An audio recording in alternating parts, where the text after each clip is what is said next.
আজকে আপনাদেরকে একটা এই বিষয়ে জানাতে চাই। যদিও ভারতবর্ষতে আর কি বাক স্বাধীনতা সবারই আছে, তবুও আমি আপনাদেরকে এই বিষয়টা জানাতে চাই এটাই যে এই যে রাস্তাটা দেখছেন সামনে, এইটা একটা ক্রসিং আছে। আর এই রাস্তাটার হচ্ছে বাঁকড়াহাট রোড, মানে আপনার ওই ডায়মন্ড হারবার রোড থেকে, যেটা জোকা থেকে আপনার ওই রাস্তাটা জোকা যে খালফুল বলে, যেখান থেকে মেট্রোর ব্রিজটা ঘুরেছে, হ্যাঁ, সেই মেট্রোর ব্রিজটা থেকে যে রাস্তাটা এসে আপনার ওই বাঁকড়াহাট রোডেতে এসে মিশেছে, সেইখানটাতে যেখান থেকে আপনার SD-8, তারপরে 75 নম্বর বাস, এগুলো আর কি যাতায়াত করে। তো এইখানেতে আর কি একটা চেকপোস্ট আছে পুলিশের, এরা গাড়ি ধরে। তো বেশ কিছুদিন আগে আমার গাড়ি ধরেছিল, ওই জন্য আমি আপনাদের বিষয়টা জানাচ্ছি। মানে চোর তো অনেক রকম আছে, কিন্তু এরা হচ্ছে সরকারি চোর। মানে এটা একদম পরিষ্কারভাবে বলছি। তো আমি ওই রামের হারবার রোড থেকে মানে আপনার ঘুরে যখনই এই জোকার এই জায়গাটাতে যখন এসছি, বাঁকড়া রোডটাতে যখন উঠেছি জোকা থেকে, তখন ওখানে আমাকে সার্জেন্ট ধরেছিল। আর তার সঙ্গে আরও দুজন ছিল এই এই এইটাতে। সে সার্জেন্ট ধরেছিল, তার সঙ্গে আরও মানে দুজন ছিল।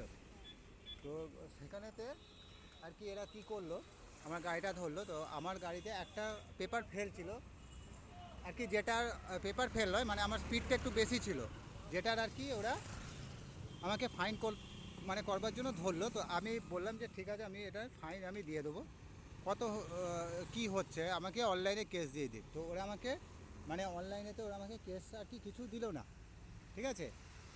এই ঠিক যে দেখছেন এই যে গাড়িগুলো আসছে, ঠিক ওইখানে চেকপোস্ট আছে, ওইখানটাতে ওরা দাঁড়ায়। তো ওরা আমাকে মানে কেসটা দিল না, ওরা উল্টে বললো না আমরা অনলাইনে নেবো না, আমরা ক্যাশ, আমাদের ক্যাশই দরকার। তাই আমি বললাম যে ক্যাশ তো আমার কাছে নেই, তাহলে আমি অনলাইন কীভাবে করব।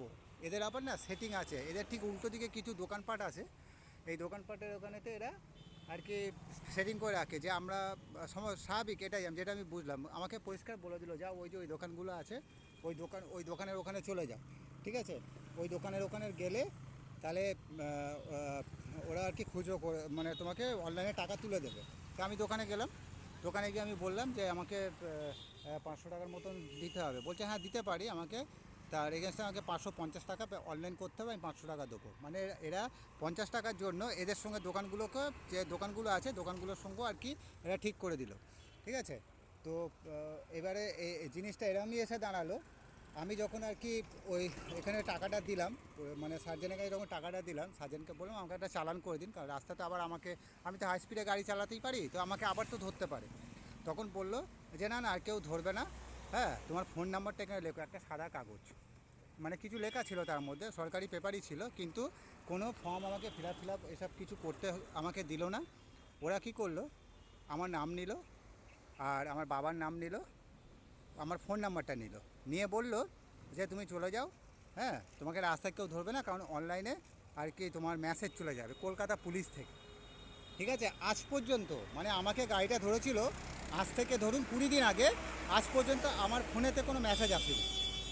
মানে আমাকে যে আমি যে 500 টাকাটা দিয়েছি, আমাকে গাড়িটা ধরেছে, আমি যে 500 টাকা দিয়েছি, আমার কোনো আর কি মেসেজ আসেনি। তার কারণটা কি, কারণটা হলো টাকাটা অলরেডি ওই চোরেদের পকেটে ঢুকে গেছে। এইখানেতে চুরি হয়, ওই জন্য আপনাদের সজাগ থাকতে বললাম।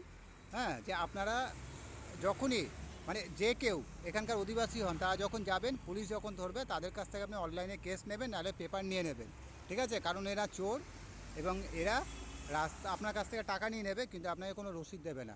আর আপনাকে মিথ্যা কথা বলবে যে আপনার ফোনেতে মেসেজ চলে যাবে, ঠিক আছে। 1 মাস পেরিয়ে গেলেও আপনার ফোনে মেসেজ আসবে না। আমার এখানে দিন 20 হয়ে গেছে অলরেডি, 1 মাসের কাছাকাছি আমি কোনো মেসেজ পাইনি, ওই জন্য আপনাদের অ্যালার্ট করলাম, ঠিক আছে। আর এই চোরেদের যে মানে ওরা যে আর কি চুরি করে, সরকারি গুন্ডা, সেই প্রমাণটা দেখালাম। এই যে জায়গাটা মার্ক করে রাখবেন, এটা হলো আপনার ওই 75 নম্বর রুট, যেটা জোকা থেকে যে রাস্তাটা আপনার ঢুকছে, এই ব্রিজের পাশ থেকে ঢুকে এসে বাঁকড়া রোডের ওপরই মিশছে, ঢুকেই যে যেখানে মিশছে সেখানে একটা চেকপোস্ট আছে, এটা হচ্ছে সেই জায়গাটা, মার্ক করে রাখবেন। সাউথ 24 পরগনা থেকে বলছি।